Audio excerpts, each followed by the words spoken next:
नमस्कार, आप सुन रहे हैं गूंज 90.8 एफएम, आपकी अपनी आवाज। मैं हूं आपके साथ आपकी अपनी आरजे कल्पना। शो है एक मुलाकात, और एक मुलाकात में आज हमारे खास मेहमान हैं अनंत शर्मा जी, राष्ट्रीय उपाध्यक्ष सनातन सेना। सर, बहुत बहुत स्वागत है आपका गूंज में। बहुत बहुत तो आज हम बहुत सारी बातें करने वाले हैं सर से, बहुत सारी चीजें जानने वाले हैं। लेकिन सर, हम ये बातों का सफर हम शुरू करें उससे पहले मैं जानना चाहूंगी, लाइफ में हम लोग कहीं ना कहीं से आगे बढ़ते हैं, कहीं ना कहीं से अपनी एक नई जर्नी की शुरुआत करते हैं।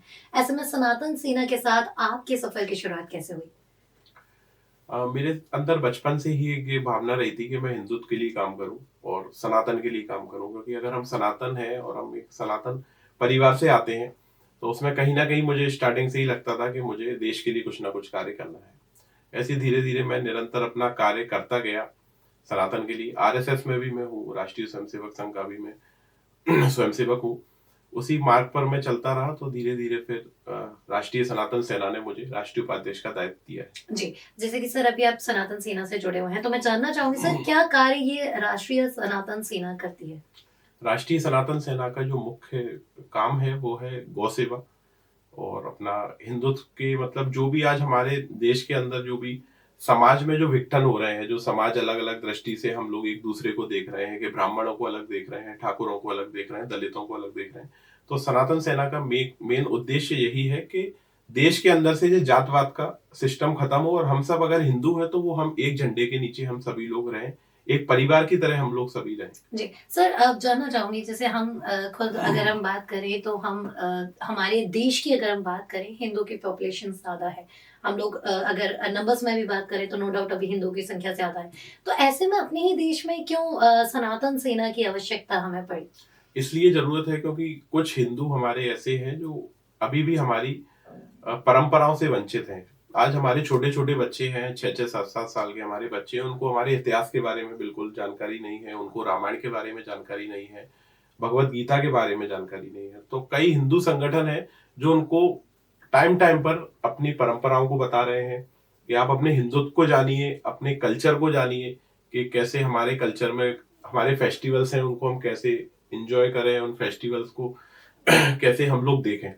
लेकिन कई हिंदू परिवार हैं जो एक वेस्टर्न कल्चर की तरफ आज हमारा देश जाता जा रहा है। तो मैं ये चाहता हूँ कि सभी जो संगठन जो कार्य कर रहे हैं वो एक हिंदुत्व को लेके काम कर रहे हैं कि हमारे हिंदू जागे और अपनी एक चीजों को समझे कि हमारे हिंदुत्व का क्या महत्व है। जी, और किसी ने बहुत अच्छी बात कही है, आज़ाद रहिए विचारों से लेकिन बंधे रहिए संस्कारों से, क्योंकि जब आप अपनी जड़ से बंधे हुए रहते हैं, तो आप तरक्की की राह तो जाते ही हैं, लेकिन आप अपने साथ अपने पीछे जो लोग हैं, उनकी संस्कृति, उनका इतिहास भी अपने साथ लेकर जाते हैं। और यकीन मानिए, बहुत ज़रूरत है हमारी आगे आने वाली पीढ़ियों को हमारा गौरवशाली इतिहास जानने का।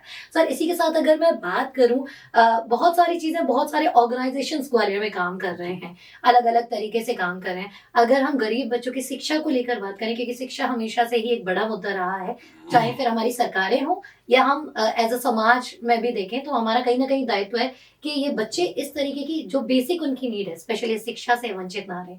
ऐसे में क्या आपके द्वारा या आपकी सनातन सेना के द्वारा इन बच्चों के लिए कार्य किया जा रहा है? कहीं ना कहीं मैं इस चीज में गवर्नमेंट का फेलियर मानूंगा जी। और सिस्टम का फेलियर मानूंगा कि करोड़ों रुपए लगने के बाद सरकारी स्कूलों का निर्माण किया जाता है, लेकिन वह स्कूल 15-15 दिन बंद है। आज ग्वालियर में भी मैं कई जगह ऐसी हमने सर्वे की हुई है कि जहाँ सरकारी स्कूल बने हुए हैं और वो खुल नहीं रहे हैं 15-15 दिन। वहाँ गरीब बस्तियां हैं, गरीब परिवार हैं, उनके बच्चे वहाँ पढ़ने नहीं जा पा रहे हैं। तो ये कहीं ना कहीं प्रशासन को, जो भी क्षेत्रीय नेता हैं, उन लोगों को देखना चाहिए कि अगर स्कूल हम बना रहे हैं तो उसको सुचारू रूप से चलाएं। मतलब स्कूल बनाना महत्व नहीं है, उसको चलाने का मेन आप एक क्राइटेरिया ऐसा बनाइए कि स्कूल में टीचर्स प्रॉपर हो, बच्चे हो, उन बच्चों पे किताबें हो, सारी चीजें हो। लेकिन स्कूल केवल बन के आज एक कचड़े का वो बन चुके हैं। जी, और यकीनन एक जब बात आती है सरकार की, तो ये कहीं न कहीं एक सरकार पे क्वेश्चन मार्क आता है। आज़ादी के 75 साल हमारे देश को हो चुके हैं, लेकिन फिर भी इस समय हमें शिक्षा पर बात करनी पड़ रही है। सोचिए विचारिए कि अभी भी देश में कई ऐसे बच्चे हैं जो शिक्षा से वंचित हैं, जो कहीं न कहीं एक सवाल हम पे भी बतौर समाज खड़ा करते हैं। सर, इसी के साथ अगर मैं बात करूँ यूथ को लेकर, जो कि भारत की सबसे ज़्यादा आबादी जो है वो युवा की है, और नो डाउट युवा किसी भी देश का भविष्य होता है। तो ऐसे में आप क्या कहना चाहेंगे उन युवाओं से जो इस तरीके की ऑर्गेनाइजेशन से जुड़ना चाहते हैं, या फिर अगर युवा को जुड़ने की जरूरत क्यों है इस तरीके के ऑर्गेनाइजेशन से? देखिए, आपने सही बात बोली कि कोई भी देश का भविष्य युवा ही तय करते हैं कि वो देश किस मार्ग पर चलेगा। लेकिन आज बहुत दुर्भाग्य की बात है कि हमारा देश एक नशे की तरफ बहुत आकर्षित होता जा रहा है। शाम के टाइम आप देखिए कि नशे की दुकानों पर, सारी चीज़ों पर। लेकिन आप सबसे पहले अपने महत्व को देखिए, अपनी जड़ों को देखिए। आपने भी एक बात बोली, बहुत अच्छा लगा मुझे सुनकर कि आप अपनी जड़ों को मत भूलिए। आप कहीं भी जाएँ, आप फ़ॉरेन में भी रहिए, लेकिन आप अपने संस्कारों को ध्यान में रखते हुए करिए। तो मैं युवाओं को एक ही चीज़ बोलना चाहूँगा कि थोड़ा नशे से बचें, क्योंकि ये नशा ही है जो बाहर के देश है जो हमारे एक देश को कमज़ोर करना चाह रहे हैं।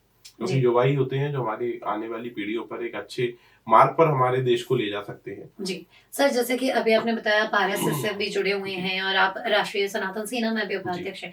लेकिन जब भी अगर हम क्योंकि युवाओं की बात कर रहे हैं, वो जब भी किसी इसी तरीके के संगठनों से जुड़ते हैं, तो कहीं न कहीं उनके ये जो राजनीति वाला चार्म भी आता है, क्योंकि जब आप देखते हैं लोगों को तो आपके मन में बहुत सारे सवाल आते हैं, बहुत सारी चीज़ें आपके मन में आती हैं।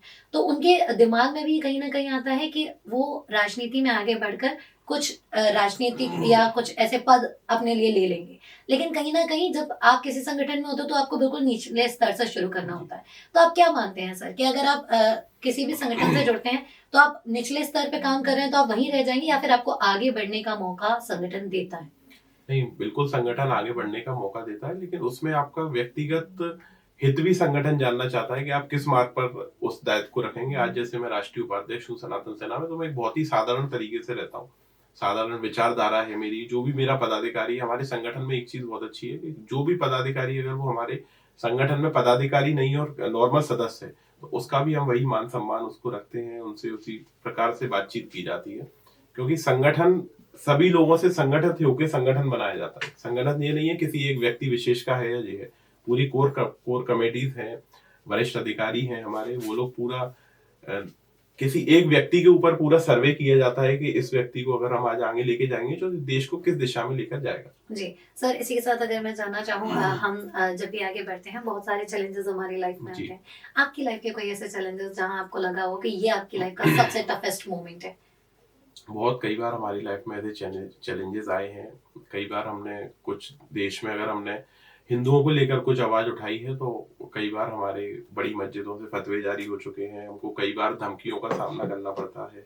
कई लोग हमें धमकी देते हैं कि आपको आने वाले इस तारीख तक आपको मार देंगे, आप कब तक हिंदुत्व की आवाज़ उठाओगे, हम देखते हैं। तो कई बार ऐसे चैलेंजेस आते रहते हैं, लेकिन हमारा मानना यही है, अगर हम हिंदू हैं, तो हम एक कट्टरता के साथ अपनी आवाज़ हमेशा उठाते रहेंगे। जी। सो बहुत सारे लोग सर आपको सुन रहे हैं अभी रेडियो पे आपको सुन रहे हैं वीडियो में भी देख रहे हैं। क्या कहना चाहेंगे उन सभी लोगों से जो चाहे हिंदू विचारधारा रखते हों या नहीं, लेकिन अगर हम बतौर एक देश के नागरिक के नाते आप क्या कहना चाहेंगे उन सभी लोगों से?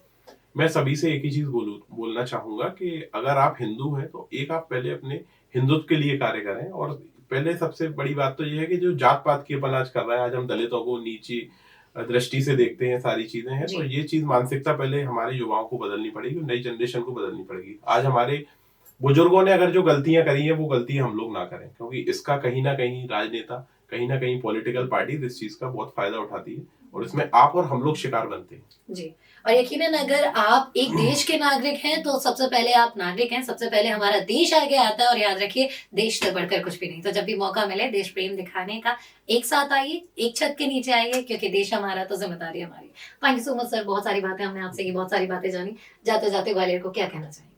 मैं ग्वालियर को यही बोलना चाहूँगा कि सबसे पहले तो जो भी गरीब बच्चे हैं, उनको प्रशासन पूरी शिक्षा दे।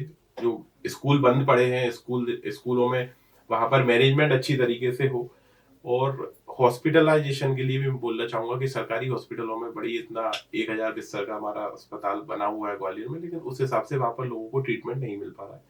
दवाइयों के लिए प्रशासन को ऐसी कुछ चीज़ें करनी चाहिए कि 24 आवर्स ग्वालियर में दवाइयाँ मिलनी चाहिए। जी। वो चीज़ अभी तक ग्वालियर में कहीं पहल नहीं हो पा रही है, कोई भी चीज़ों को नहीं हो पा रही कि एक-एक कॉलोनी में, एक-एक एरिये में, मैं कहूँगा कि जो भी पार्षदों के क्षेत्र है, वहाँ पर एक-एक मेडिकल फैसिलिटी 24/7 चलनी चाहिए। क्योंकि रात में 2-2, 3-3 बजे व्यक्ति मैंने ऐसे देखे हैं कि जो दवाइयों के लिए परेशान हो रहे हैं, और पेशेंट उनके कहीं न कहीं दिक्कत में आते हैं। बिल्कुल, डेफ़िनिटली। और नशे से थोड़ा दूर रहिए।